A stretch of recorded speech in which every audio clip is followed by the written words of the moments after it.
Simonide préservée par les dieux. On ne peut trop louer trois sortes de personnes, les dieux, sa maîtresse, et son roi. Malherbe le disait, j'y souscris quant à moi, ce sont maximes toujours bonnes. La louange chatouille, et gagne les esprits, les faveurs d'une belle en sont souvent le prix. Voyons comme les dieux l'ont quelquefois payé.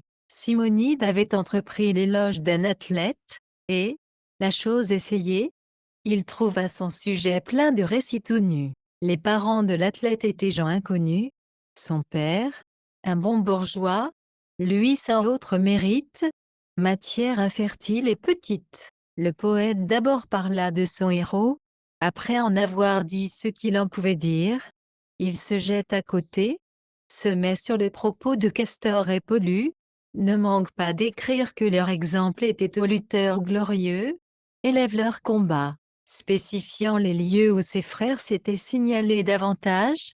Enfin l'éloge de ces dieux faisait les 2/3 de l'ouvrage. L'athlète avait promis d'en payer un talent, mais quand il le vit, le galant n'en donna que le tiers, et dit fort franchement que Castor et Pollux acquittassent le reste. Faites-vous contenter par ce couple céleste, je vous veux traiter cependant.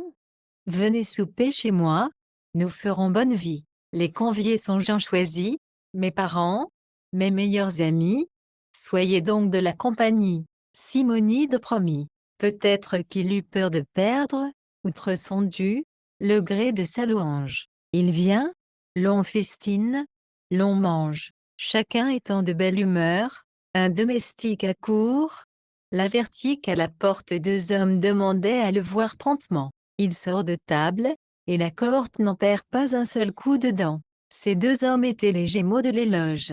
Tous deux lui rendent grâce, et pour prix de ses vers, ils l'avertissent qu'il déloge, et que cette maison va tomber à l'envers. La prédiction fut vraie, un pilier manque, et le plafond, ne trouvant plus rien qu'il était, tombe sur le festin, brise plats et flacons, n'en fait pas moins aux échansons.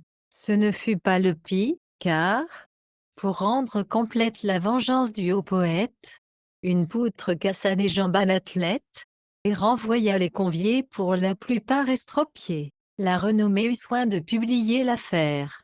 Chacun cria miracle, on doubla le salaire que méritaient les vers d'un homme aimé des dieux. Il n'était fils de bonne mère qui, les payant à qui mieux, pour ses ancêtres n'en fit frire. Je reviens à mon texte, et dis premièrement qu'on ne saurait manquer de louer largement les dieux et leurs pareils, de plus, que Melpomène mène souvent sans déroger trafic de sa peine, enfin qu'on doit tenir notre art en quelque prix. Les grands se font honneur dès lors qu'ils nous font grâce.